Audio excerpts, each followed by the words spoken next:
There's a reason the same person can pull at you for months and then lose interest almost overnight. It isn't that they grew a conscience, and it isn't that you finally won the argument. You simply stopped giving them the one thing they were actually there for. The day you stop reacting, you quietly cut the wire that powered the whole thing, and they feel it long before you realize what you did. If you've ever walked away from a conversation completely drained while the other person looked perfectly calm, you've already met this pattern. Today, we name it, and we end it. Here's the pattern almost no one names out loud. A manipulator is rarely after the thing they're arguing about. Not the money, not the favor, not even being right in the moment. Underneath it all, they're fishing for a reaction: anger, guilt, panic, or that long defensive explanation you give when you feel cornered. The reaction is the real prize, because it's how they confirm the hook is still set in you. Every push, every jab, every guilt trip is just a line in the water, waiting for you to bite. As long as you keep biting, they stay in control of the entire exchange. The whole game runs on one fuel, and the fuel is you. This is social self-defense, not positive thinking, and the difference matters. Most people try to beat a manipulator by explaining themselves better, arguing harder, or finally making them understand. And every one of those moves quietly hands over more fuel. You think you're defending yourself, but to them, your heated reply is a green light that the hook is still set, which is exactly why the harder you fight, the longer it drags on.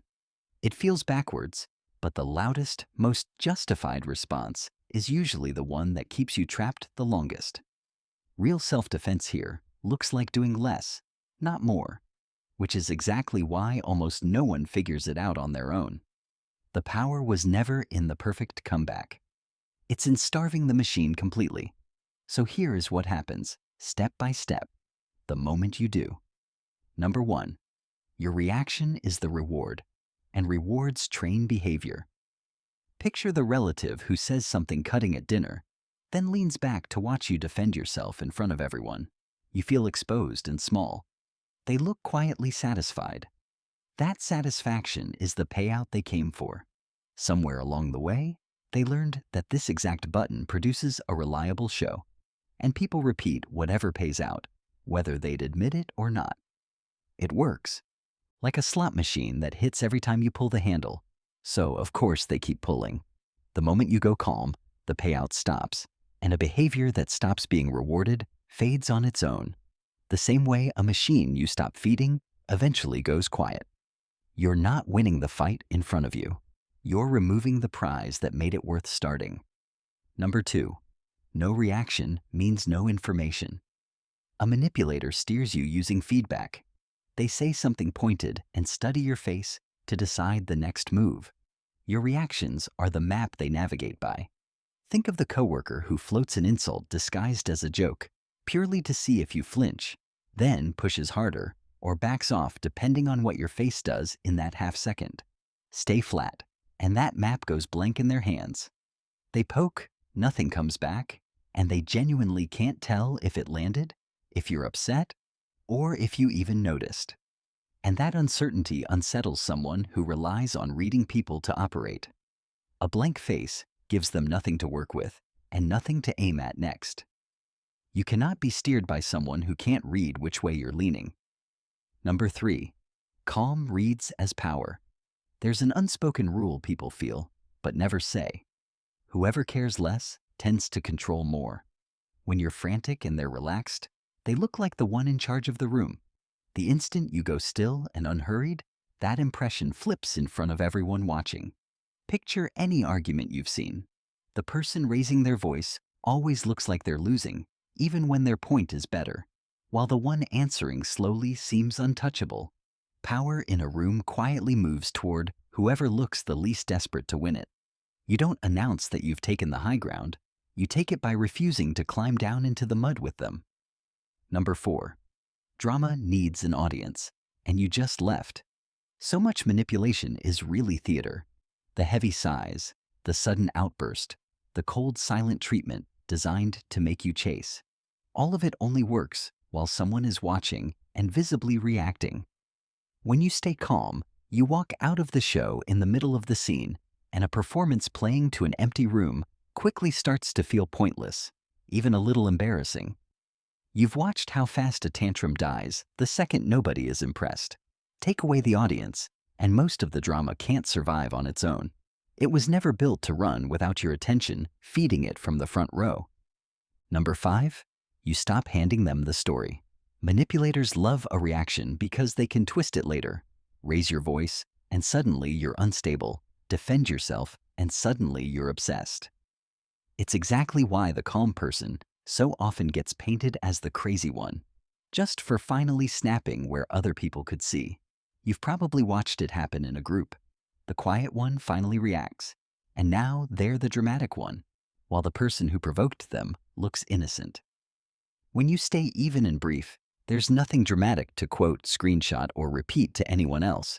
You hand them a blank page instead of material, and it is very hard to cast someone as out of control when they are calmly refusing to be. Number 6, they go looking for an easier target. This is the part people aren't ready for because manipulators are practical. They spend their energy where it actually pays. Once you've become hard to provoke, hard to read, and impossible to spin, you stop being worth the effort, so they drift towards someone who still reacts and still gives them the show. You may watch them turn their charm on a new person and feel a strange sting, as if you've been replaced. When that happens, when they lose interest in you out of nowhere, it can feel strangely cold, almost like rejection, and a part of you may even miss the attention. Don't mistake what it is. It's direct proof that you became too expensive to bother with. Now, the one piece of psychology that keeps you from quitting too early. Your reaction is reinforcement, the reward that keeps the behavior alive. And when you suddenly remove a reward, the behavior doesn't fade quietly at first. It spikes. Psychologists call this an extinction burst. Right after you stop reacting, the manipulator usually pushes harder, gets louder, guilts heavier, and tests you more. The flood of messages, the dramatic phone call, the sudden, "we need to talk," because the button that always worked just stopped, and their instinct is to slam it again and again. Here is the part you have to understand. That spike is not a sign you're failing. It's the last gasp before the behavior dies. Most people cave right in the middle of the burst, and in doing so, they teach the manipulator that pushing harder is what finally works. Hold steady through it without flinching, and the whole pattern collapses. So here is exactly what to do. Pause first. Let one breath pass before you answer, because that gap is your power. Then keep your reply flat and short, with lines that give them nothing to grab. Okay, I hear you. I've said what I'm going to say. You might be right. Never justify, argue, or explain, because every extra sentence is more fuel. And when the burst hits and they push harder, don't match it. Stay as calm and boring as you were a minute ago.